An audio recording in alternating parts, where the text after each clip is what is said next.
ஆதாம் தேவனால் படைக்கப்பட்ட முதலாம் மனுஷன் பெயர் ஆதாம். தேவனாகிய கர்த்தர் மனுஷனை பூமியின் மண்ணினாலே உருவாக்கினார். ஜீவ சுவாசத்தை அவன் நாசியிலே ஊதினார். மனுஷன் ஜீவாத்மாவானான். தேவன் தம்முடைய சாயலாகவே மனுஷனை சிருஷ்டித்தார்.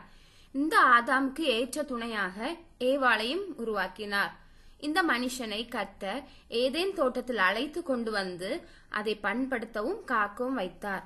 ஆதாமை கர்த்தர் 6ஆம் நாளில் சிருஷ்டித்தார். ஆதாம் எல்லா பறவைகளுக்கும் மிருகங்களுக்கும் பெயரிட்டான்.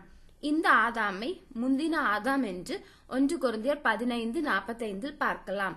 இந்த மனுஷனுக்கு கர்த்தர் விதித்த கட்டளையாவது, தோட்டத்திலுள்ள சகல விருட்சத்தின் கனியையும் புசிக்கவே புசிக்கலாம், ஆனால் நன்மை தீமை அறியத்தக்க விருட்சத்தின் கனியை புசிக்க வேண்டாம் என்பதே. ஆதாமோ மீறுதலுக்குட்பட்டான்.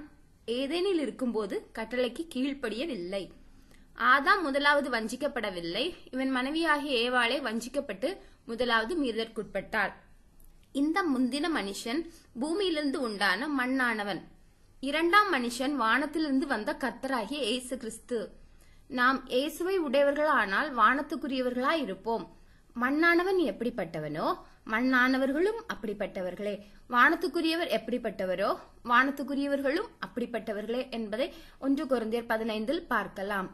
இந்த ஆதாமின் வாழ்நாள் காலமெல்லாம் 930 வருடம். ஆமேன்.